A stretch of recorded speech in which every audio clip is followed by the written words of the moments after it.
Ekitabo kya Zaaburi eshura ya 53 okugwaje kw'ababi n'omuheru gwabo. Ekitabo kya 3 Zaaburi ya Asafu. Buzimazima Ruhanga ni murungi aha Bisirayiri abiine emitima eshemiire. Konka nyowe ebigere byanje bikaba biteriire nkaba ntihikugwa ahakuba kunareebera okugojera kw'ababi nagirira abanyamaryi ihari. Kuba bane bafa tibashasha batuura barigye kandi bagomokere tibareebanaku nk'abandi n'obukwakuba okugwerwa akagwe nkabo. Nahabwekyo amaryo gaba nk'orukwanzi omu bisya byabo n'omwaga gubashweka nk'eky'okujwara. Amiisho gabahwerera omu mutwe ahabw'okugomoka n'emitima yabo egira ebiteekateeko by'obushema ebirengeseriize. Bashekyerera abandi bagambe eby'itima omu maryo gaabo bakangisa abantu ku barikwija kubabonaabonesa.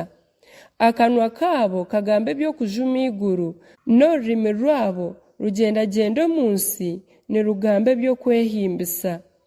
Nahabwekyo abantu bahinduka babasiima babura ekibi ekibabareebamu kandi bagira bati Ruhanga nakimanya ata? Rukira boona aine ekyari kumanya.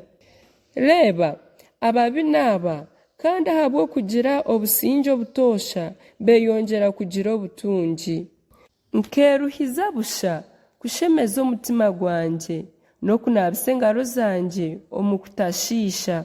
Ahakuba ndenzya izooba nimbonabonesibwa kandi buri kasheeshe mpeebwa ebiheneso. Kuri naagizire nti kangambe ntyo nkago biiza ab'obusinge bw'abaana bawe.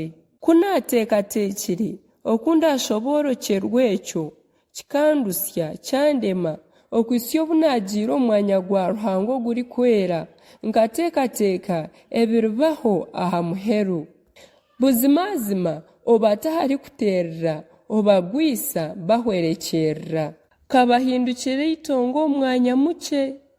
Ebiri kutiinisa bibamariireho kimwe nk'okuwa ekirooto kiba omuntu yasisimuka kworiimuka ayi Mukama nikwo rigaye otyo ebiteekateeko ebitariho. Ahakuba omutima gwangye gukagwisibwa kubi nacumitwa omunda yangye naaba omushema otiine kyali kumanya naaba nk'enyamiishwa omu maisho gawe. Konka nyowe ndi hamwe niiwe obutosha okwisa omukono gwangye gwa buryo. Oryampabura n'obwengye bwawe kandi aha muheru oryantaasya omu kitiinisa. Noho wunyine omu iguru kureka iwe.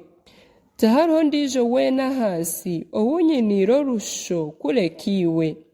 Omubiri gwangye n'omutima gwangye n'obyakwaho konka Ruhanga niwe rukiri oru omutima gwangye guhungiraho kandi niwe mugabo gwangye ebiro n'ebiro. Abakuzahare baryahwerekyerera omariraho kimwe abakusigaho bakeegyendera. Konka ekirungi aharinye n'okwirira hihi Ruhanga. Mukama Ruhanga muhindwire obweshereko bwangye mbone kumanyisa abantu ebi wakozire byona.